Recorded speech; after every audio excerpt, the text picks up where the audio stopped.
Hello, everyone. Welcome to the Radiant Black podcast. This is the show where we talk about Radiant Black and all things Massiveverse, where things are about to get medieval. I'm your host, Bash, and I'm joined by my friends and my fellow hosts, Matt, Charlie, and Addy. How's everyone doing? Great. It's been a fucking wild week for me. Not to get us lose our ad money on YouTube right away, but yeah, it's been a week. And also it's been a week for Bash. Bash, was your birthday on last Tuesday, big 30, Marshall's age, was pretty sweet. Oh, So happy birthday. Happy birthday. yeah, we went to Superman for his Awesome. birthday. It was a good time. And Mimi was probably more enjoyable spending time with her, I imagine. But but yeah, it was a great time and wild week, and I'm excited to get into a kick-ass issue, Radiant Black, that also mentioned us, which is always a treat. So yeah, what about you guys? Yes, I'm doing good too. Yeah, it's been a crazy couple weeks. Yeah, Superman. It's kind of that busy summertime. We got a lot of these blockbuster movies coming out. We got Fantastic Four this week. So yeah, it's been great. It's just it's so nice to be in a world where people seem to be overall kind of excited about the DC universe and where that's going. So I know we had kind of plans where we might be talking about that at some point. So I'm excited for that. But yeah, it's been awesome. How are you, Ali? Yeah, looks like it's been a week for everybody. I came back from watching Superman last weekend. AC blew out for the whole week after that. I just got it back 2 days ago, so very thankful for that. But the Radiant Black issue was awesome, and I can't wait to talk about it with you guys. How you been, Besch? Yeah. Good. Yeah, it's been a great summer kicking off. One hell of a summer for the theaters. So many big blockbuster movies, a lot of them making money. Like Jurassic Park's killing it, F1. I haven't seen any of those movies, but I do want to see F1. And then Superman, of course, I've seen like 3 times. Loved it. Yeah, me too. So yeah, great movie. Highly recommend going to see it if you haven't. A lot of people seem to be really enjoying it, and we got to pump those numbers up. Secure the future of the DCU. It's it's doing really well domestically, but it's not doing very well. Like, it's doing okay internationally, but I expected it to be the other way around. I thought it would do much better internationally, but it just seems like it's not. But there's still a couple weeks. So. It's interesting. There's reports everywhere. I saw something today. Oh, it's going to make 640 to 700. Those would be great numbers, but it's going to be interesting to see once Fantastic Four comes out, like the second, third weekend. Like, what are kind of people going to be kind of going? I just feel like people are so like biased towards Marvel. Like, they automatically 100%. They want to like that would the speak Marvel volumes. stuff, That would speak volumes if Superman were to surpass it. But yeah, it is a big character. But yeah, it's an exciting summer. Very, very exciting. And yeah, happy birthday. That's awesome. Great timing. Thank you. Yeah, I mean, good time. I mean, it was the same day. Like, it was 2 things were announced on the day. One was there's a few like Massiveverse stuff, including like we got an email about the upcoming new expansion packs for the Massiveverse fighting card game, which is really exciting.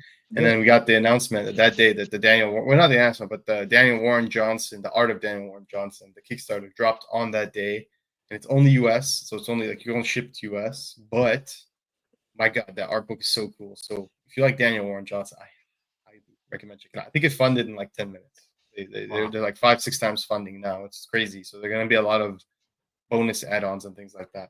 But it's also been an exciting time. Yeah, I mean, it's been a great time for us. We've had some fun, movies, summer, all that. It's an exciting time to be a Massiveverse fan because I got something here for everybody to see. I'm curious to get people's thoughts, but it's a very, very cool thing. So, there we go. Alrighty, ladies and gentlemen. So, huge news right here. I was literally, you know how this happened? I saw the Abel's socials.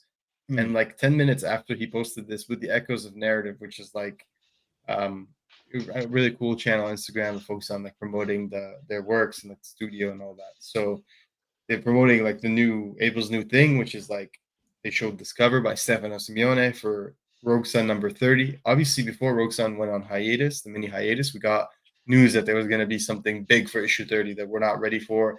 Many people have said that it could have been another gimmick. But it turns out, no, Medieval Spawn is actually crossing over with Rogue Sun. So let's read this article real quick. Medieval Spawn crashes into Rogue Sun in the most unexpected Massiveverse crossover yet. This is by David Brooke of AIPT, so excellent stuff, as always.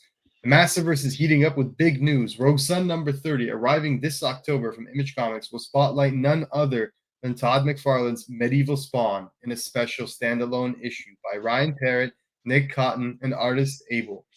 Not only is this a major crossover moment, but Parrott will also be revealing more details at the Massiveverse panel on Friday at 10 p.m. in room 25 ABC at San Diego Comic-Con. He and Cotton will join fellow creators Kyle Higgins, Melissa Flores, and Brian Buccellato for a signing at the Image Comics booth later that day at 3 p.m. Quote, "For a lifelong Spawn fan like me, this feels totally unreal," said Parrott. "Todd McFarlane letting Medieval Spawn guest star in Rogue Sun is more than a dream. It's something I never imagined could actually happen."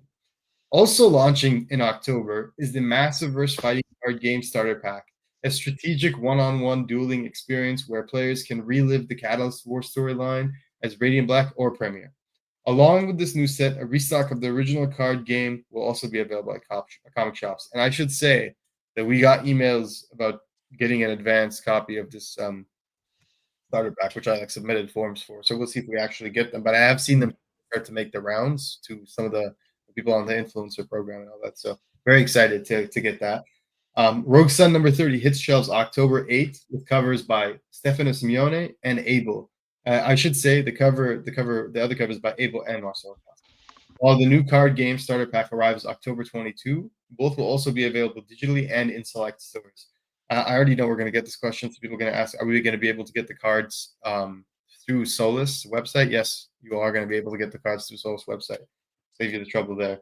This is the other cover. And I got to say, if you know your Spawn, this is a homage to Spawn number 9, which is the first appearance of Angela, which is a character that's it's littered with controversy because of a legal. But Angela is now a Marvel character, so that's really cool because it's a really nice homage in my opinion. I think it's a great cover. I will also say something pretty exciting. I noticed an update about the Massiveverse ratio program, the incentive cover program. So they reduced it to 120 after our suggestions of doing so to just make it better for everyone, for collectors and readers. Just 20 is more accessible and it's easier for stores to, to get that number as opposed to 25. It's a bit high for an indie book this deep. So they did that. I noticed that for the last issue of Radiant Black and for this issue of Rogue Sun, the incentives are 1 in 20. But there's 3 covers now. So you have cover A, which is the standard cover, which is this, but it comes with the banner, the Massiveverse banner, which Matt loves. And then there's cover B, which is the homage to Angela, and then there's cover C, which thanks to all 3 of your colorful comments and the community's comments, cover C is now a virgin variant of cover A. So if you want the cover without the banner, you can get it without the banner. And I gotta say, after seeing this cover without the banner, it's a pretty damn good cover. Like don't get me wrong, I like the banner. But I also really like seeing this cover in the full version. So having the option of both is really cool. And the other thing that's important to point out that is very fascinating, and I have no idea whether this is a mistake or whether this is the plan moving forward, but they also solicited Radiant Black number 38 in this month's Image Comics solicits, which we'll talk about later today at the end of the episode. When they solicited Radiant Black 38, they're using the same cover structure. So they have a cover A, which is with the banner, a cover B, which is a unique cover, and then a cover C, which is an incentive, which is just the cover A without the banner. However, in this issue of Radiant Black, in this solicit, the cover C was a 1 in 10 incentive. If they are, in fact, making the incentives 1 in 10 moving forward, I think this is the best of both worlds for both consumers / collectors / readers and for the company. I think it's much easier for companies to for stores to justify getting 10 copies. So if your store gets 5 or 7 or 8, I think it's very easy for the store to let me up my orders to 10, and then I'll get that ratio because it's not very big. It's not a big hurdle. So I think if they are keeping this moving forward for all ratios, I think this is going to be really good for everyone. And I think you're going to see more people start to get their stores to get the ratios because they'll be obtainable. So I think I wonder if they'll keep doing that or if it's just for this one issue. Yeah. Exactly, because it's weird because the Rogue Sun in the same month of solicits is a 120, but the Radiant Black is a 110. So I don't know if it's a typo. I don't know if it's like they're demoing it. Either way, I think both it's a good move, and I'm very excited to see moving forward. This to me makes it like if I had to give you an example of how much more affordable this makes it for me, at 125, the ratios cost me around 70 Canadian after tax to get. At a 1 in 20, the ratios cost me around 55 Canadian to get, or 50 on good days. At a 1 in 10, the ratios cost me around $26 Canadian after tax. That's a huge difference. Like, you know what I mean? So that makes it much easier to buy those ratios. And that's like cost in terms of copy to ratio number. So that's like how much would it cost to get 10 copies to justify getting the ratio. So anyway, sorry for that little tangent, but I think it's important for collectors to know moving forward, because I know a lot of you guys love those ratios and they are getting hard to find and they're really cool. So yeah, this is awesome. What do you guys think of this news? I'll leave the cover up here with the Angela. What do you guys, or the Angela homage?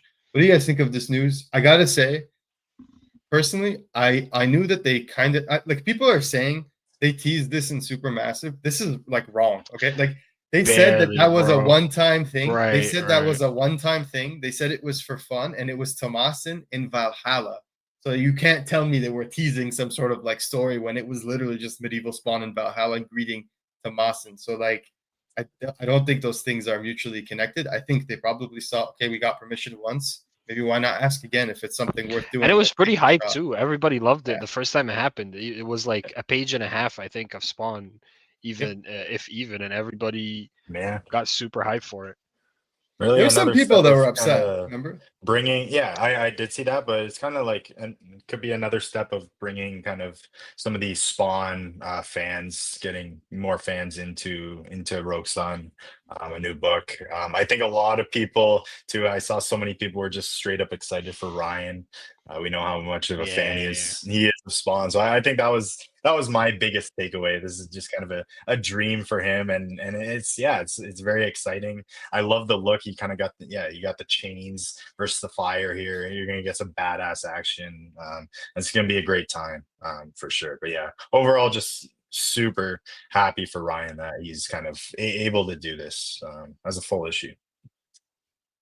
Yeah, I don't want to be that guy that gets like one like crumb and be like, well, can we have? But like, I don't know. It would be sweet to see Cygor face Radiant Black. He's a robot gorilla. I'm all down for that. But anyways, this was cool. Like, I feel like I forgot about the Spawn Supermassive appearance. Full disclosure, but like, I feel like we speculated on like what character would fit in well with Rogue Sun. Like, isn't Spawn like Spawn's? It fits the bill perfectly. it's a right? no-brainer. Yeah, So, yeah. and So I'm excited. for everyone wondering, Cygor is literally cybernetic gorilla. So Yeah, that's what Cygor stands for. I'm sorry. That makes sense. Yeah. Anyway, yeah. So this is sweet. I think this is so sweet, and honestly, I know what you guys are thinking. Now that we've gotten this probably brings us one step closer to the reality of a potential like Radiant Black or Invincible crossover one day. 'Cause I know that's where everyone's solely that's where their thoughts are heading.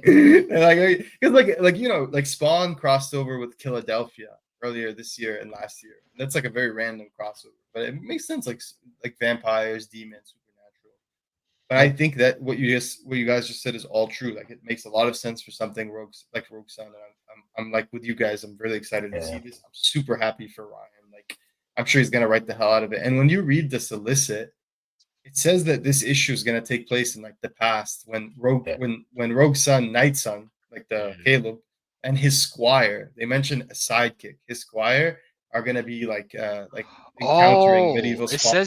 says Caleb is his squire in the solicit.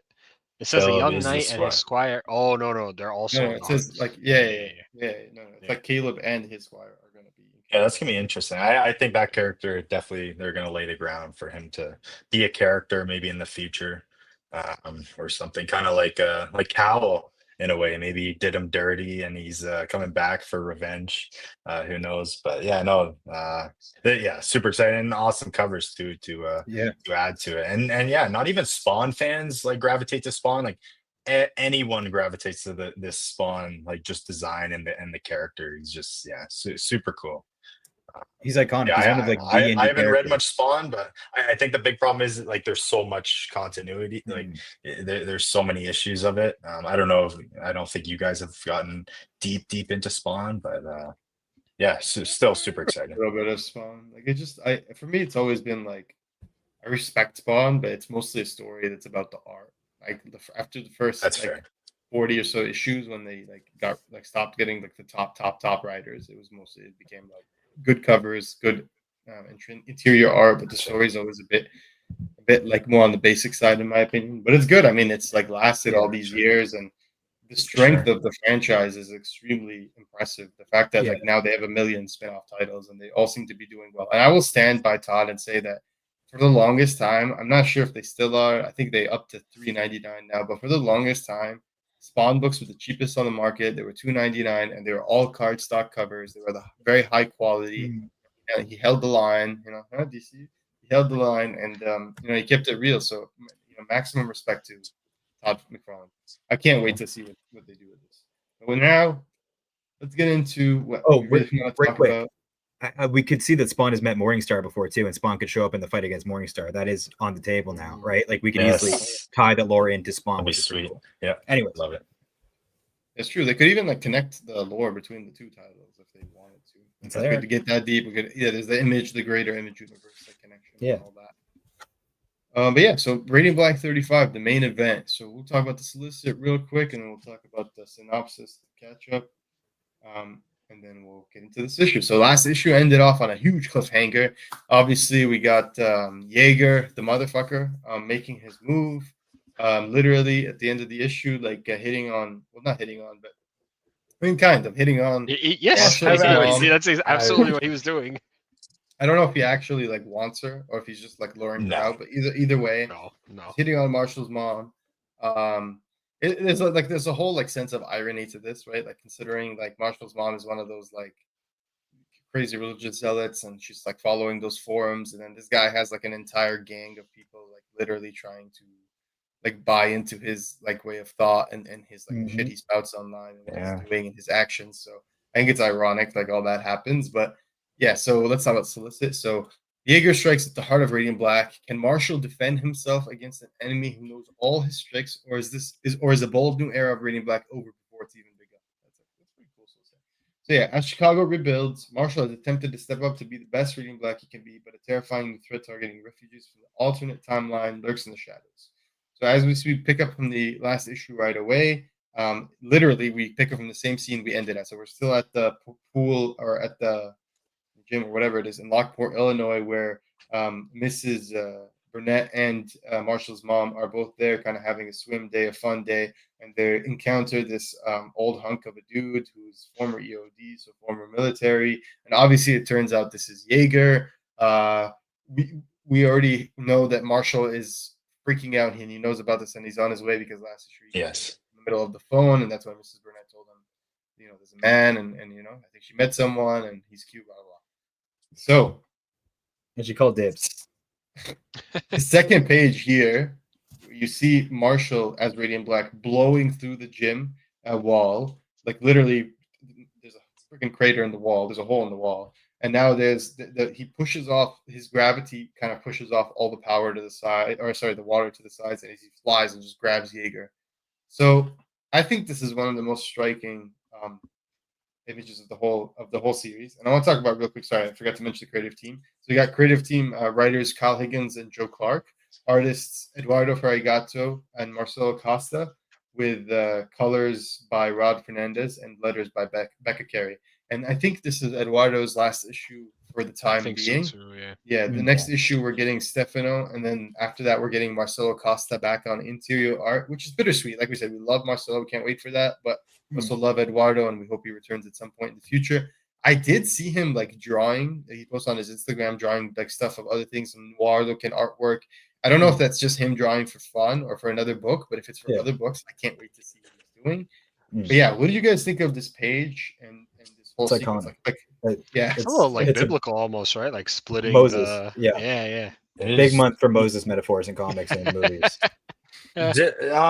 Yeah, no, this was a great page. But actually, and this is something I noticed right away. Is something I had in the back of my mind, but I actually did have a little nitpick just about the first part of this, and it's nothing crazy. But last issue, kind of at the back, they spent like a full like half a page, and they showed this pool is filled with people. This gym is filled with people, and now there's not one person in the entire building. He took out the whole pool, and yeah, I guess maybe it's just off panel, but yeah, I just thought that was They're kind also of something fully that stood dressed, out. right?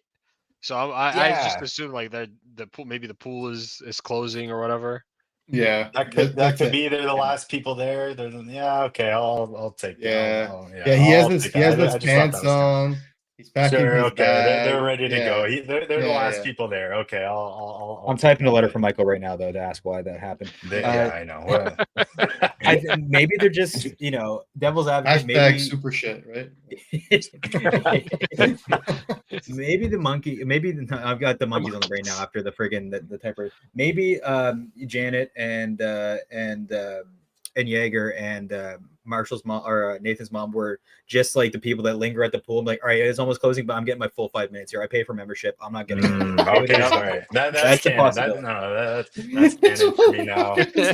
No, Like I'm soaking up every drop that of makes water me- I that can I'm like makes me feel legally. better. That makes No, me I'll be in Yeah. the sun and be like, all right, I got a cold plunge to take. I'll swim the other side. Okay, I'll swim the other side. Just let me be.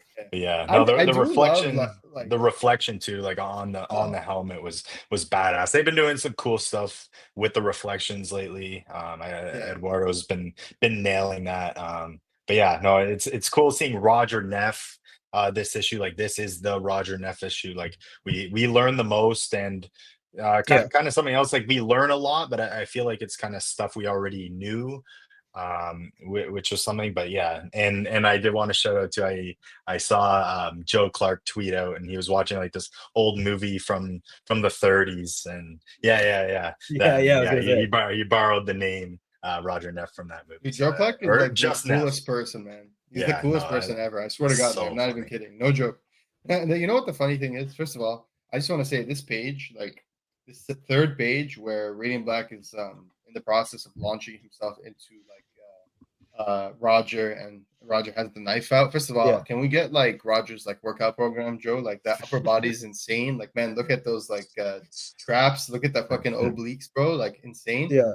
The other thing is like I do really like this because it contrasts a different kind of desperation. When we were watching the Catalyst War, I feel like it was more of an existential desperation where it's like all or nothing, right? Reality's on the line, the universe is on the line, whatever. Whereas like this is a different kind of desperation, almost like it can like to a street level desperation where it's like it's your family's on the line. So like the feeling, it's still desperation, but it's a different kind of desperation, right? Because it's like I feel like you feel there's more like rage, right? Whereas the other one is more like genuine terror and 100%. concern. And here It's like Civil War, pure, like with my mom. yeah. That's my mom at the end with Yeah, Tony. exactly. Right? And that actually really made me like kind of I had a question about this, and I think I might know the answer, but I want your guys' thoughts. But can he, like, because of his because they disconnected from existence, is his ability to go God mode not a thing anymore? Because when Orson was when Orson was in trouble, like obviously his mom's probably, I would hope, on the same level at least. Yeah, you're right. But he was mad, like he's mad, and nothing ever happened. So that was kind of just made me think maybe that's not That's there a good anymore. question. That's a good question. point. We That's a definitely good haven't question. seen it since. I think I agree that there's something up, but I feel like narratively speaking, that's too big a thing to give up. But I feel like that you're onto something that maybe that he can't access it for a reason.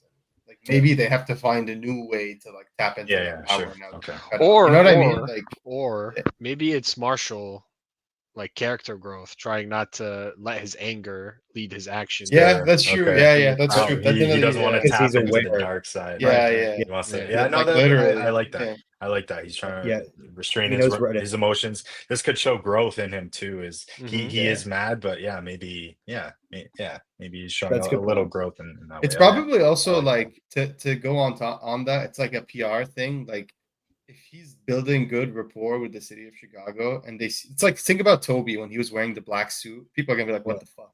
right? Yeah. Like I'd be like, "Why do you look like the Grim Reaper?" like Imposing. it's like in the other suit. Yeah. So it's like that's probably a part of it too. He probably wants. He's seeing in the previous issues that more kids are starting to hold plushes of him, get his toys. So he's probably thinking, I can't look like a fucking demon hunter or And You know what I then mean? he better Yeah. stop dropping F-bombs all the time then. Exactly. And if you look at the cover for 38, like we talked about this thing yesterday, like there's the new character, which we'll get into at the end of the episode, but the girl in the cover is holding a radiant black plushie. Like the little Yes. girl, like she's crying while holding a radiant black plushie. So like I like clearly that, yeah. like this Might whole arc might is email about Mr. him. Michael. Might email Mr. Hell yeah. Michael and Be like, make this thing real. Yeah. It's like, yeah, but yeah, Freaking but Jaeger like, think lands on about his it, like, back out here, yeah, by but the like way. think about it, like the whole Ouchie. arc is about improving his PR.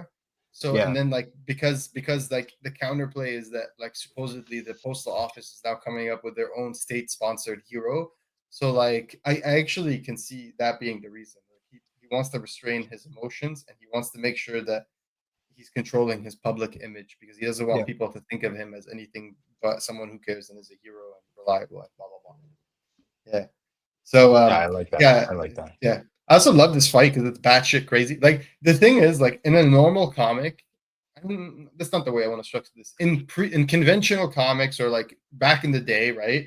Like when you'd see a fight like this break out in a DC or a Marvel comic, not always, but in most cases, like people would not stop pretending. Like they kind of like, oh, put the like let's put the veil back on and make sure like nobody knows who we really are. These guys don't give a fuck. Like they're straight up like, oh, like he has a knife behind him, he's ready. Like we're gonna fight. I'm not even gonna pretend like I'm here to like ask your mom out anymore. Like we're gonna murder each other. And I love that. I love how it's like this is a very like reasonable comic. It's like we're not even gonna beat around the bushes. Like no, let's get into this fight right now. And I'm that made me think, and I want to pose this question to you guys. It made me think that next issue, okay, not next issue, because next issue is clearly going to be all Nance. It made me think in Radiant Black number 37, which is when we'll continue this story. I feel like his mom is gonna have to know. Like she's gonna have to know something's up. Like how could she not know? Yeah. I like that. Either that it's Marshall or that he at least knows him because it's like, how is he flying and saying? Doesn't he say get away from my mom? I don't know. I can see his mom does, like not. She thinks he's but like she'll have thoughts about Radiant Black either way because so much of the previous part of the arc was her establishing how much she thinks he's the Antichrist, but now he like saved her life. But like the situation is also weird because she was into this guy, even if it's like a brief crush thing, like or you just think he's good looking, whatever. So I'm very curious. Like I feel like there's a conversation coming. I'm not saying it's gonna go this way or that way, but I feel like there will be a conversation coming. Like, what do you guys think? Do you think that's gonna happen? Definitely. I think it's I do think so. Now obviously the public's not aware of the Earth 2, right? Like the evil Radiant Black. Yeah, some are. They are. No, they are. Some of them. There's conspiracy theories and shit. Oh, it's yeah, not official. It wasn't part of the official. files, yeah, people from there are here. Yeah, from what I understand, they're trying to like control the narrative, but like there are the theory people. The mayor mentioned doppelgangers, right? Yeah. I really think that. Well, actually, the theory or all these religious people are from just catalysts coming to begin with, I believe, no, or that's what I thought. But on the news, we did get a lot of we got a lot of doppelgangers over, so they would. No, but like they say like, do you remember when they break into the donut shop? They're like, "Where's the portal?" Yeah. So like some of them do know, like they're trying to get to that reality to like find him. I think. Or they don't know what happened to him. I don't know. Maybe they want to go back. Or they're just crazy and they're looking for any. Oh, it's crazy. Yeah. But yeah, no, I think I definitely think, and I don't know how much time Roger and Marshall's mom have spent with each other, but maybe he's kind of been in her ear a little bit, kind of making her hate Radiant Black even more, and just kind of showing his side of things. I think maybe they just met, so that might not be the case. But yeah, I think it's inevitable. It's kind of it's come to a point where he has to. It's literally inevitable. He has to at this point. Which it's gonna be a crazy issue if she accepts that or not. I'm guessing she probably won't at first. But yeah, no, it'll be good. And real quick, I want to point out during the fight, the beginning of the fight, he gears up and he gets on his motorcycle.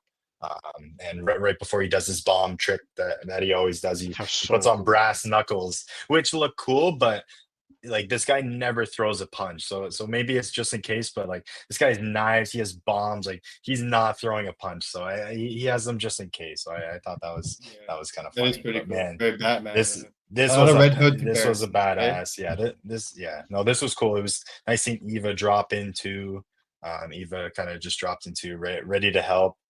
But yeah, this is a fast paced fight, and it really shows. Roger Neff he's a badass and he's strong. Might be the most physically opposing villain they've had, like no, besides like Probably in the us Massiveverse, Catalyst. realistically. Yeah, Yeah. you could like you a could human definitely one? make that Yeah. argument. Yeah. You could make that argument. So yeah, But this like, do you guys? and I don't buy the Red Hood comparisons. Like they're very surface level. Like he wears a mask, he has a motorcycle, but like Red Hood, like no.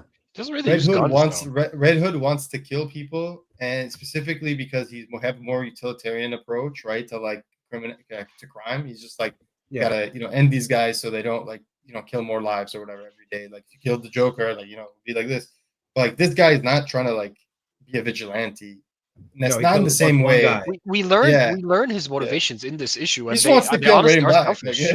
They're selfish. It's not even for that because he can't stop the voices in his head. Yeah, Like he feels like a tragic like BTAS villain. Like that's what he feels like. Yeah. Like where it's like he has a very tragic background. He's like obsessed with the hero for that reason, and he will stop at nothing to take them down. Yes. But I don't think he's like necessarily like by default a horrible person. I just think like he's just really traumatized, and I think that in this issue there's even a moment where he stops and he tells him like it's not too late, like, but he stops and considers it, but then he's like, no, fuck that, like, so, my kids like are gone, like everything. He's like, I already did it, it's too far. So like I think he's a really well characterized. Like I do think, like I said, there are some surface levels comparison to Red Hood for sure, but it's not like too much. It's a very like very limited. Can we talk about how this guy used his motorcycle as like a missile? As a projectile. He launched that thing at them. Everything this guy uses is a projectile. I like his uncompromising. He actually reminds me a little bit of Deathstroke. Like when you think about it, like because Deathstroke's real motivation is like what really ends up great is when his son dies. Like before that, there was hope for him, but after his kid dies. And it's like the way this guy's so strategic. Like he reminds me, at least mentally, of like Deathstroke, about how he's like ready for everything. He has technology, he's planned, he has armor, he's a bit he has this, like, military background. He's aura farming, exactly. Yeah, but that I'm not gonna lie, that motorcycle thing is dope as fuck. I'm not gonna lie. Yeah, it was a really clever thing. That was cool, really and smart. He's really like he knows he doesn't have quite the power that these two do, but he's using his environment and what he knows to his advantage, like just creating all this dust around so they can't see, and Eva can't use her portals to her advantage. So yeah, you can really see just the tactics of this guy, which is really good. And that's when he just stains radiant pink and makes her bring him to Thalia Hall, which is our next location, which is pretty good. Also, he does have the little drop too.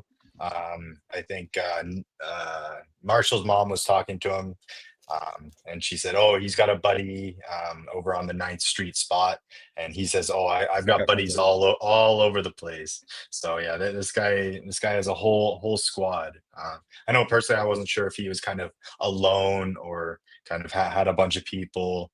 But in a world like this, with everyone with all these crazy conspiracies and stuff, I could see a lot of people aligning with a character like this. But yeah, you see some of his supporters in this page, which I thought was kind of cool. But yeah, this was a cool scene. You know what's really cool that I just thought about that actually makes so much sense? The scene where he throws the motorcycle at Marshall, like Marshall stops the motorcycle, like he used the gravity to stop it. I think my headcanon is like in the same way that Lex in the Superman movie is like spent hours watching Superman fight crime so that he knows what movie he's gonna do before he does it.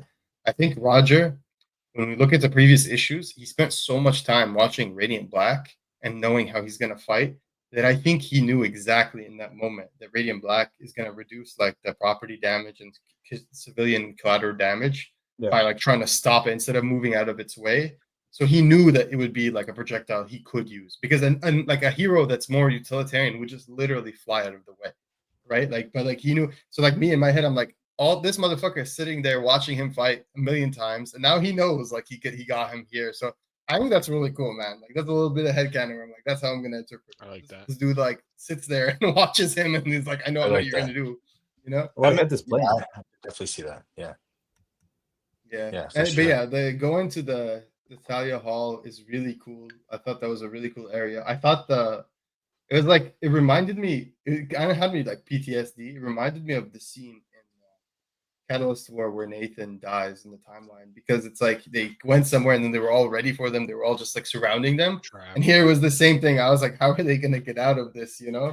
But that's when Pink went crazy. So, but she really took a beating in this She issue. really did. Yeah. Yeah, Yeah, She this really was did. this She was was cool. And tied up yeah, last episode, beat up this one, stabbed, shot with a laser. Like, yeah, she's poor been girl. through it. But yeah, this is where we learn I get on the other Earth. This was one of the buildings that one of those Quasars. low, when the quasars blew up and destroyed. And this was during, I guess, his daughter's first concert, in a way. So this place was blown apart, and I don't think we saw. I went back and I quickly looked for like a building or something like so you like a could see concert hall or something like that that. this place was blown up. I don't think it was. Uh, that would have been cool, but I don't think it was. But yeah, still, this is a cool scene, and yeah, it showed a lot of just kind of, I guess, you get a little empathy for this guy. And that's kind of the point of this character. Like A they little bit want you to feel BTS for. on the life of Yeah, Yeah, Yeah. he wants yeah, you to I feel agree. for him a little bit, and you do, in a way. But I get like at this point, he's just kind of gone too far. yeah. It's too late. You know, But yeah, man, He's become the the scene monster. with Yeah. Pink. yeah. Yeah. The page. I just want to say, when you're watching a scene in a movie where it's either like a small montage, but it's a montage. It's not like a like getting fit montage, but it's like a montage where someone's like there's a voice narrating or talking over it, and it's like showing you a transition, Yeah, whether yeah, it's yeah. Yeah. thought or life. I love this is the kind of magic that you can see in comics that's so fucking cool. And it's like the little attention to detail.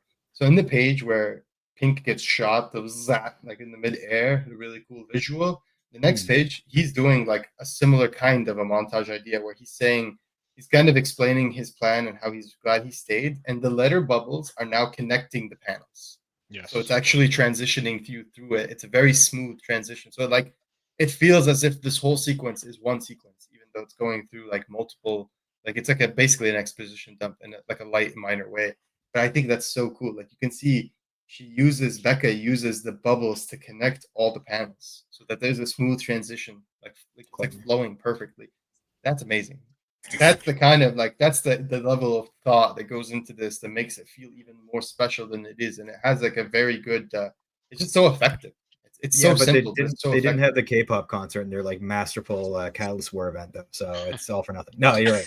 It's I would say a good catch. Becca like nominated for Eisner's for a reason. Becca fucking kills it.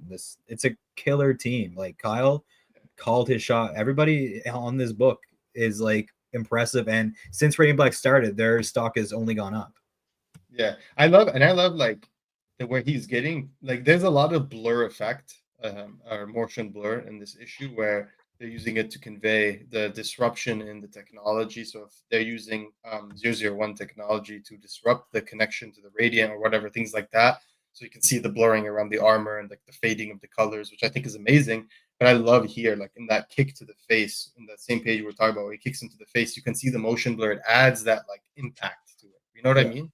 It's Yeah. so good. And then like the panel literally to the right of it, you see the reflection of his face, the glitchiness. Like those are such like amazing little pieces of attention to detail from the Yeah. artwork. That's like incredible. It takes it to that Above and next beyond. level.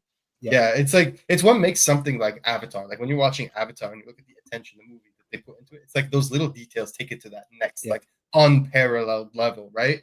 So and this is an indie comic. We have to like talk about this at the end of the day. It's not like a DC or a Marvel comic, like a superly highly produced, like they have all the money in the world, the time. These are like a group of people putting it together with their own like black market narrative, with their own company. So it's really Yeah. cool. And that Yeah. page, in the next page, we get everyone's favorite new character, Mariposa, who shows up again. Look, I had no idea that she could use her friggin' wings as swords. That was That's cool. so Yeah, cool. that's Man. pretty cool. That's so cool. That's pretty damn cool.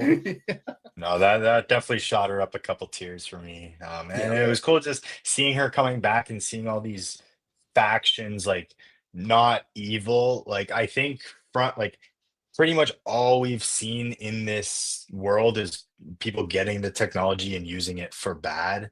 But and maybe she is, maybe they're thieves, but at least like it shows like they're not all villains. And I I wonder.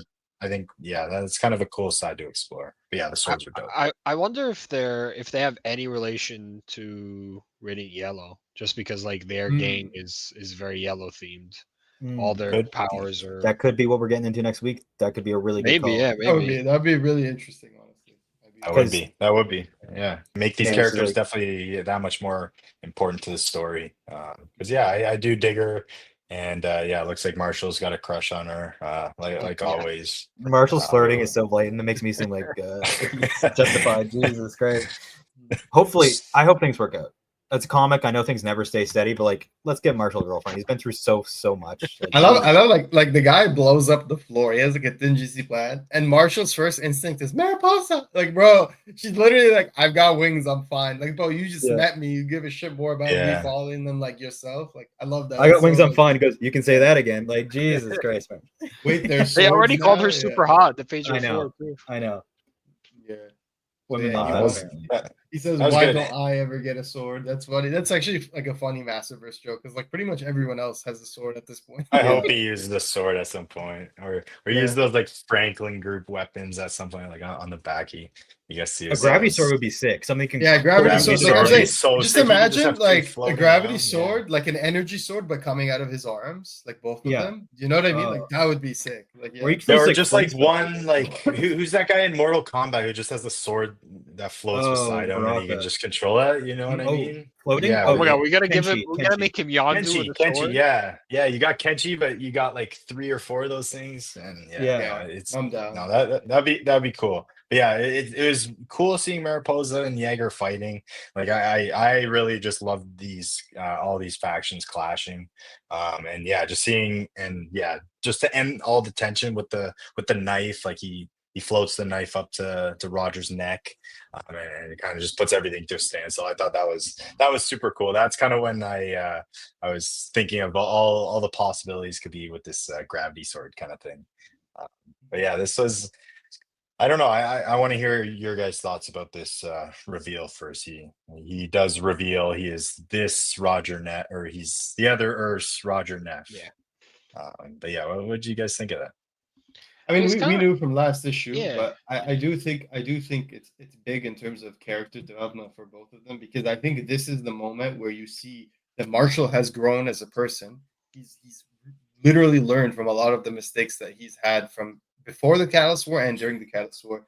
This is proof that he's not out for revenge because he can kill him right now. This man came after his mom. Okay, most people would say that's more than enough justification. You can fucking off him right now. He knows who you On are. top of Like, killing civilians and killing yourself, technically. Right. Exactly. So it's like when he knows who you are, that means he's a permanent threat. That means like even if you put him in jail today, next time he's out, he's gonna come after you. He knows your family, your secrets, everything. So this is him showing that, like, yeah, Marshall's actually learned something. This is maturity, in my opinion. It's a great character development moment. It's a very satisfying moment as a Marshall fan. But at the same time, I think the really cool thing about the really good writing in this issue is that this is also the same moment in contrast. This is the moment for Roger Neff to account for what he's done. And if he does, that means that he's accepted and he's moved past it as well. But I think you can see it in his eyes where he's just like, no, I'm too deep into this. Like, you know what I mean? Like it's too much. Like I've done too much. And I feel like that's the Red Hood part of it as well, where people can compare him to Red Hood, where it's like Red Hood, like several times the family's extended the hand to him and said, like, it's okay, like, you know, like we take you now. Just like drop the guns and like you know, just stop, you know, like you could still be a hero. And he's just like, no, like I've done too much. I can't like live with you guys just like beating up the Joker every day and like me just watching, like, no, I can't. And it's like I thought that was a really good moment. And it's like I love that his response is grounded in the moment of like their concert. Like he's in so much pain that like his first response is literally, I told them it would be fine. That we had promised ourselves when the ships first showed up that we weren't going to live afraid. And we didn't want to let the kids down. We wanted them to feel a night of normal again. But you failed. And it's like he's so like he just can't. You know what I mean? Like he's like, that's it. Like I've made my whole life about this, and it's like that's what it's gonna be. And I thought that was great because we need, like we've said before, Radiant Black needs an asshole to hate. Someone who like the readers really feel satisfied when he beats him up or The more personal. you know. The really personal and the hatred reminded me a lot of Powerplex too, and just Yeah. like Yeah, how exactly. Yeah. That's how exactly who he is. he has That's to exactly who he blame is. he has to When blame he- Radiant yeah. Black, but at the end of the day, but at the end of the day, it's a little different because even if he was there, he would have died too. Like he didn't prevent it, whereas Powerplex, spoiler, like murders his family Yeah, in a I think way. this is better written than But Powerplex. yeah, Yeah, 100%. yeah. Yeah, Powerplex Because doesn't mean Powerplex that- is just too much denial. Exactly. Yeah. yes, yes. but whereas this Like guy he is a little can't like, see more any, nuanced. like he doesn't see anything he's done wrong. Where it's like, no, but like exactly. it's crazy. Exactly. Yeah, I don't think This he's done guy is anything like, yeah, this guy's either. conceding that he's done horrible Yeah. things, but he just can't. And I he can't think I live think with it. Roger knows that killing Marshall. Roger knows this is not the same Marshall that Yeah. failed the Quasars, right? He knows this is a different Marshall, but he's doing it still selfishly because he just wants to Okay. turn off that alarm in his head. Can I That's say what's weird, though. something else? Yeah, go This for it. is another. This is huge because I really want to talk about this because I had this from the moment when I read this. So this is actually a huge callback to Radiant Black #4, where Nathan fought Radiant Red in the bar because there's literally the exact same scene. It's a red character fighting a blue character in the bar. The red character Yeah. shows mercy. The blue The character shows framing of the mercy. scene is similar The to framing is yeah. everything is the same. It's the entire same thing in terms of like how it plays out. But it's in this time it's Marshall who's in the driver's seat. Like before it was Nathan, and you see that like that mercy kind of hurt him as a character. And in this case, it's Marshall, and it just shows you that like it just shows you that like he is learning, he is growing. Like, you know, he is becoming the Yeah. Radiant Black that everybody thought like he should be. Whereas like we're saying like Nathan is better, whatever. So I thought that was a really nice like poetic, almost like Good catch. poetic justice, like in a That's- loop and a callback to issue 4. And if you read like the other one or 5, sorry, and if you read the other one, is it 4 or 5? It's one of them. If you read the other one, I think it's 4. And you read the other one, it's 4. It's 4. If you read the other one side by side to this, you'll see like you'll appreciate how similar it is and how like it pays so much homage to that, but at the same time it like shows the progression of the characters and everything. That's cool. And Yeah, even to the point where he puts his head down. Like, do you guys see the panel where Marshall closes his eyes and looks down like he's Yes. upset? Do you Yes. remember Yeah. Nathan does the Yeah. same thing where the crack, there's a crack in the eye of Radiant Red where her eye, she begins to like doubt whether she feels bad, and then he looks down and he's sad, and then boom, like it crumbles. So it's like there's a lot of callbacks, right? So I just want to say that. I love that. I love that. I think the Marshall stuff is kind of the best stuff. Even his visor is cracked in the same way as Radiant Red. Like his visor cracked with just the eye showing is the same way Radiant Red's visor's cracked in issue 4 with just her eye showing. It's a lot of callbacks. Yeah, I definitely want to go back and compare that. That's cool. And also one thing I want to shout out about Jaeger is like this ticking thing. Like he's gone so insane. Whereas like basically Marshall dies and he has this alarm going off, kind of like a fire alarm that's lost its batteries and won't start going off. I think it's like a callback to his bomb. Like yes, like it is. bomb, But my question about his motivations is if that Marshall obviously didn't get rid of this fire alarm, why would this other good version of Marshall get rid of this fire alarm? It's kind of just something that's it's one of those things that will just never go away. I think like he's chasing revenge, and like it's something he's never gonna find satisfaction for. I think so. I think that's he has a lot of cool motivations. He's I don't know. Is he a better villain than Shift to you guys? I don't think Right Shift is now- a villain, to be honest. Anymore, I feel like I would say. yeah, like I feel like Shift is too much of an Shift's Oh, he not is the the best hero. villain in Radiant Black. Yeah, Because I don't think Jaeger. Shift's motivations are necessarily evil. evil. It's more selfish than evil. He just wants to make money, right? Yeah, exactly. And he has memory Shift, issues. He just doesn't care how Yeah. he does it, but that's really all he he's wants. like Shift is like some weird is like a lot of the weirder characters at Marvel or DC where it's like they're not really good guys, but they're not bad guys. They just like Shift reminds me of Constantine a little bit, where it's like he'll do some good shit and he'll do some bad shit, but like he's just really cares about himself more than anything. That's interesting then to me. So it's like, so who is Radiant Black's like? Does he have a nemesis at all?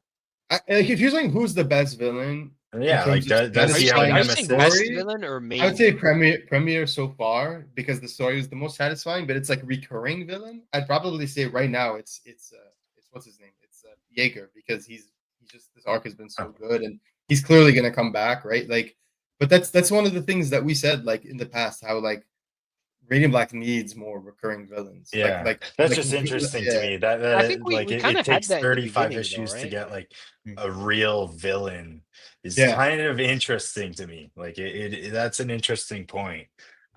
Because yeah, to me it was always like Shift was the main guy, but you're totally right. Like we've gotten some on the side, but yeah, this is probably his bit, like his hell bent, you know, like the most personal to him, which I like. I've been exactly. really digging this character. And technically, Yeah. like Radiant Black's biggest villain, Marshall version, is himself, really, because we saw Yeah. like that's Yeah. fucking with him. We Yeah. saw the evil version. Like Marshall, technically, there's a version out there where it could actually straight up be him as the big. Well, I Like the guess Superboy Prime almost. The Yeah, Superboy. exactly, exactly. Yeah, just like I this like them. evil fucking Yeah, Marvel.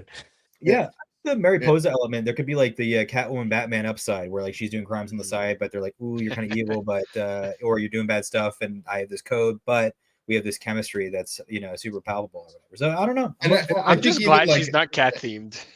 yeah, like the first, if you only read the first two volumes of Radiant Black, you're still thinking Radiant Red's a villain, right? Then you go deep in like the series Right. has a lot of evolution, which I praise it for. But like, yeah, like that's the thing that we always talk about comparing it to Rogue Sun. Like Rogue Sun has literally 20 plus villains, all of whom have like completely different relations to Dylan or to the Rogue Sun legacy slash mantle. So like their reason for hating the Rogue Sun, even though in some cases it's slight variation, is still very fascinating. And I think they're all different enough to where like I love them all because they're so ridiculous. I like Lord Viathan is a very different kind of hero than like Time Hawk, right? Or Time Falcon, sorry. yeah. Yeah. Is a very different kind of But villain can story. I say something real quick? I think it's a little different or a little weird to compare them because they're structured differently. Rogue Sun has a clear end goal, which is Yeah. Morningstar, right? Radiant I Black, know, I feel like but like we do need more Radiant Black villains, and I think part of that, I like you agree. guys I were agree. saying, is like when we go to space, we'll probably get more Yes. because it'll be like a different domain. But like I think at the same time, and I'll touch upon this just now, but we'll talk about it more in a second because I want to close out the issue, and we'll talk about the last two pages.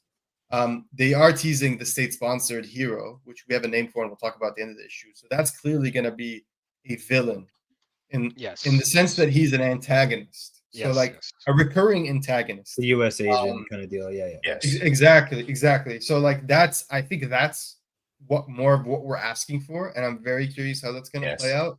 But I don't want to jump into that right yet because I do want to finish the last two pages. But we can see, I love this funny detail. His apartment has the window missing, and he just taped it. Yeah, see that? Like, he just did, which is funny because we talked about like when we were recording the last episode, talked about how like please don't do the property damage because this man is struggling so much he probably can't afford to replace it. And we saw like that is the case. He literally just taped that shit shut. Like so, it's like this poor guy, bro. And then we get a call from Nathan. It's a really brief call. He's just letting him know that his mom is okay, and that man, fucking Nathan, like just literally left the city in Marshall's hands, and now he gets a call like this motherfucker's coming after your mom and my mom, and he's like, "What is even going on, brother? Like we're going after moms." Did now? you guys Like, think? Did you guys think it was weird that we didn't actually hear Nathan talk at all? I thought so, but I think Yeah. they're really saving that for a special issue. Like they're Yeah. they want Yeah. to save that Okay. moment of So you I think mean, it's more like a narrative, 'Cause not a narrative he- choice, but just like an artistic yeah, one? I think Yeah. it is a narrative choice because at the end he says, "Good to hear from you. Can't wait for a proper catch up." Yeah. So Okay, that fair wasn't enough. like a Okay. real one. I mean, I there's think a they're chance. building anticipation. Like they're There's a getting chance that excited. someone's got a knife on Nathan somewhere right now. One of Jaeger's guys has him, like a 5% chance, right? Because Jaeger knows everything Like, about so him. I'm thinking, like, is he okay? Like, You never, yeah. It'd be so mean- shit. Like we next issue is just like we get a glimpse at this like graveyard of people who were like Jaeger's killed, and there's just like a tombstone Damn. that says Kathy. Like, it oh was my like, god. but, like we would have seen the funeral, like for real, like I guess. But yeah, so yeah, this ending is interesting. That's where Kieran comes in, and right on, great segue, literally like connecting our point that we were talking about earlier. So Kieran comes in here and says he quit, and he said, "Remember when I told you, you really need to lay low." And he's like, now they no longer trust Kieran that he had control of the situation, so they let him go. And he says, "Here's your new boss." And then we see on the TV, it says, "Mr. Mayor Carl Steinberg described what made Chicago great: is building, breaking, rebuilding." And then he said, Mentioned basically, Cal basically too. Exactly. And then he Yeah. says, this is the big moment. He says, but now, after overcoming so much, we find ourselves once again divided. Gangs and external agitators threaten to undermine all of our progress. The heart of Chicago lies buried in rubble, obfuscated by all powerful agents who answer to no one with no one emboldened. I see you, I Kyle. know. This reminded me a Brian- lot of No One too. yeah, When, yeah, it does. Yeah, Yeah. exactly. Prop. Yeah. What was it? Whatever. What did you guys call it? 87 Proposition or- Yeah, Prop 87. 87. Yeah. Overshadowed by the largest existential threat that our world has ever faced. For our very survival, we must root out those whose presence threatens our way of life, even as they look to replace us. Which is why, effective today, the Franklin Group will be indefinitely dispatched to all corners of Chicago, ready to lead and bring law and order back to this once great city, and neither rain nor snow nor the fury of the Lord himself will stop us. Now, correct me if I'm wrong. Isn't this the group that Marshall worked with and trained with when he was Yes. in the military? Yeah. Yeah. So he's Yeah. gonna be fighting people that he actually likes, like that he respects. That's gonna be shitty for him, bro. Mm-hmm. Oh my god. And then they haven't even okay. So that's the end of the issue. Let me pull something up here. I'm actually pretty sure it was one of these guys that was playing Helldivers on the helicopter one time. Remember? Oh yeah, that might have Yeah. been. I'm pretty sure Yeah. like That they might they have were been. dressed the same at least. Yeah, you're right. You're right. And I'm gonna pull up the because someone goofed on Lunar, so for whatever reason, it's only in the catalog, but it's not anywhere else. But I'm gonna pull up in a second here. We're at the end of the scene. I'm gonna pull up the Green and Black number 38 image and solicit, and for whatever reason, like the image has been really hard to get online. Like it's only available on the catalog. You can't find it anywhere else. Like not even Diamond or anyone else has the image, which is don't ask me why. Okay, What got it. image of the new hero? Of the cover of the new cover. Like Oh, okay. it's really annoying to find online for whatever reason. I don't know why. Like someone at Image must have goofed.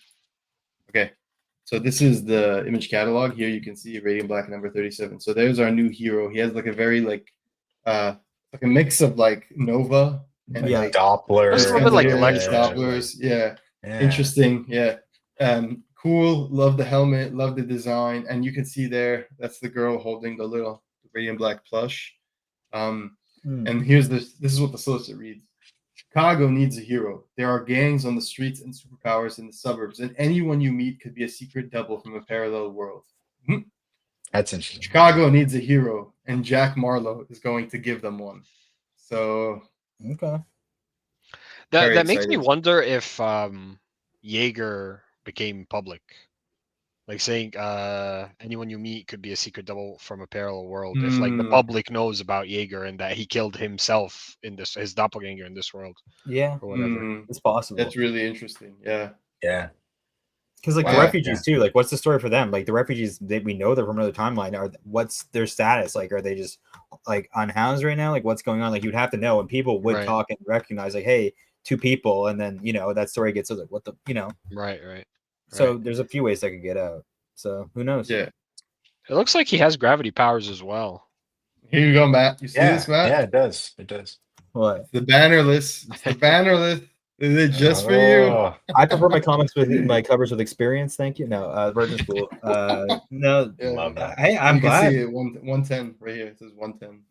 So I'm very here. I'll try to zoom in. This is 1 in 10. So I'm very excited for that. Nice. I can't wait. This is coming out October 15. Guys, let's give the people at the Radiant Black team and the people at the Black Market Arrow team and everyone team Massiveverse some credit. Even this issue got delayed like a week, but it's still released within a month timeline. So that's amazing. They're sticking to the month timeline. They're delivering. It's like I feel like there's absolutely no quality compromise. Like quality is still not at all. completely top notch. Yeah. So I love to see that. I can't wait for the to see what the deal with the ratios will be moving forward. Will they keep the 1 in 10 or not? But even the 1 in 20, I'm very happy with that change. Thank you guys, and I can't wait to see what happens with the Rogue Sun and Medieval Spawn crossover because that's going to be so. Yeah. So yeah, plans I want to moving hear about forward. Matt's. I want to hear about Matt's letter too. I yeah. couldn't even reread it in the thing. I just saw that it was published. Like, cool. That's awesome. That was very cool. It was a little silly, Yes, but Yvonne, it's man. always awesome when you get a letter published in a comic. I'm sure many of our listeners, if you're listening to podcasts, you've definitely probably sent in letters to comics. It's always a treat, and it was really jokey, and I could easily have seen them not publishing it. But I just said, hey, Michael, and the rest of the ridiculously talented Radiant Black team, given the events of issue 34, can we infer that Kathy has been seduced and killed by Jaeger? Stay radiant, Maverick. the RBP, of course. And then we got the all readers response. Hey Matt, first of all, I'd be remiss if I didn't shout out the folks at the Radiant Black podcast. Oh, that's so sweet. They've been reviewing issues. Persevere, Radiant Black podcast. Oh my god! I feel like they got mentioned when you wrote your letter in, though, right, Bash? If you... I did put like my name, then the Radiant Black podcast, which is like yeah. They printed that, but they didn't mention the podcast. Sure. So like you got the podcast mentioned, so I think that gets extra. Hell yeah! No, we appreciate all the feedback. Like it's been every interview with them has been a gift. It's been amazing to follow this great book, right? Like we got really lucky that this book turned out as great as it did. Starting, Bash, you saw that in issue 1. I mean, from issue 2, we've been covering it, and then it's just snowballed into this killer team. I remember after issue like 6 or 7, Matt would message me like because it was just us at first doing the podcast, and then I think around like maybe issue 10 or 12. Do you guys, Charlie and I, do you remember what issue you guys saw? I was like, pink. What, Kathy? Pink origin issue. So that's issue 12. 12. Okay, and then Ali, do you remember which one? Was Charlie on? Ali was first, first. Or was Ali was first. Okay, I think I joined maybe around 5. 5. Okay, so Something after like the that. first, I think after issue 2, Matt would message me or like say to me every single month. Every single month we would record for the issue. He'd say to me, I swear, every single month until Charlie joined the show, he would say to me, "I can't believe how you picked this book. It's such a good book. How did you know?" And then he would just be like, "I love it. Like, let's talk about it." Every single month, he would say that. Every single month, he'd be like, "I still can't believe you picked Radiant Black. It's so good." And once Charlie joined, he stopped saying it. He fully embraced it. He's like, "Okay, good. It's really good. Let's go." Paul kept rolling. I thought it was so funny. I know it's not. I mean, bro, it's like I knew it'd be good. I didn't have that idea like it'd be this good. Yeah, there's something about this series. Like it just is. Like, and this was before like issue 3 about him being a writer. Like this book, there's so many moments in it. Like it feels like, I can relate to so much stuff in this book, and there's things that mirror my life. Like I didn't mention, but I started a new job driving around e-scooters and stuff, and I fucking drove into a fucking car the other day trying to avoid getting hit in traffic, and it was fucking brutal. And so when I see Jaeger on his ass there, it's kind of, it reminds me of it. Not that it's the same, but like I'm good now. But I went to work the next day, and that's capitalism, baby. When you fall and you pull yourself off the pavement, you're like, fuck, how am I gonna pay rent? You're not worried about your body. You're like, all right, how the fuck? But yeah, so I got some stand-up material and some bruises, but we're going along here. So I'll continue with the letter, but they've been reviewing the issues basically as long as we've been putting them out. And at this point, I think most of the people who've worked on the book for longer than an issue or 2 have done an interview over with the guys. Definitely worth checking out if you want to dig deeper, for sure. Yeah. The truth is that I can go for it. Sorry, go ahead. Yeah. The truth is I cannot confirm or deny any event here that have not been depicted in the book. That means that until such time as Kathy is depicted as live or dead on panel, she should be considered to be in a quantum superposition where she is both alive and dead simultaneously. Schrodinger's Kathy. Schrodinger's Kathy. That's actually really funny because Kathy is also spelled with a C sometimes, and you could literally like bracket the cat.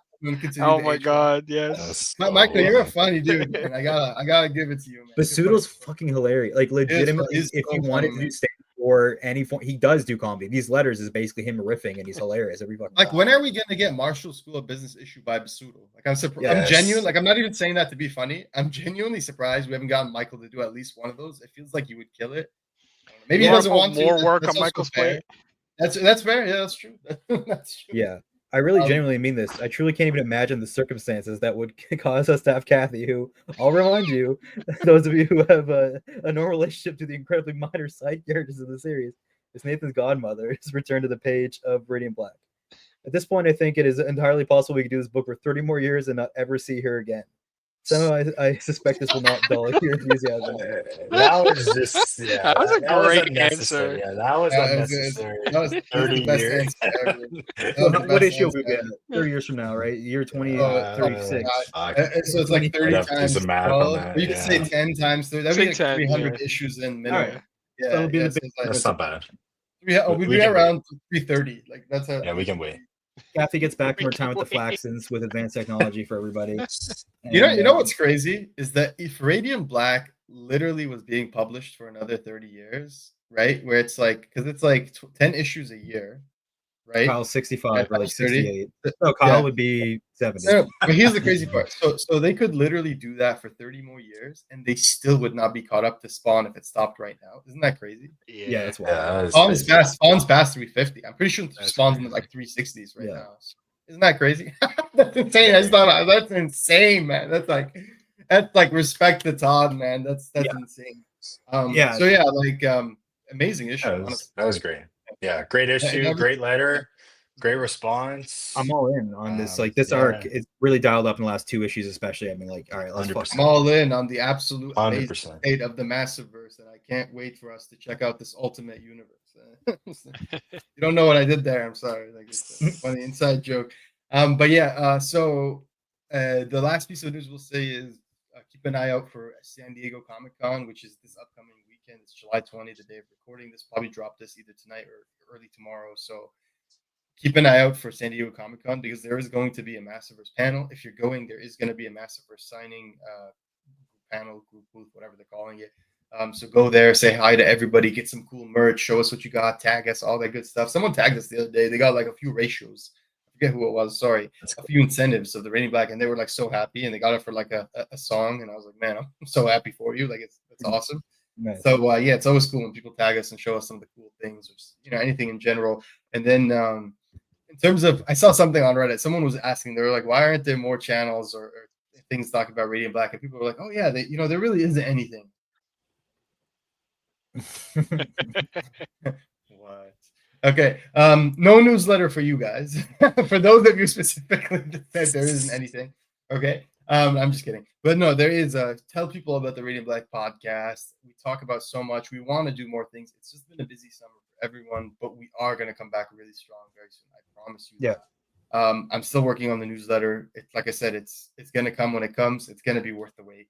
And we're going to make it widely released. So the first week or two, it's going to be just for the patrons. They can enjoy it. And then after that, we might just start releasing them widely. Why are we doing this? To spread and share the love of the community and the Radiant Black. We want people to know that there's an awesome community behind this book, that the people who make the book themselves are part of this community and they facilitate it. And it's just, there's so much love here.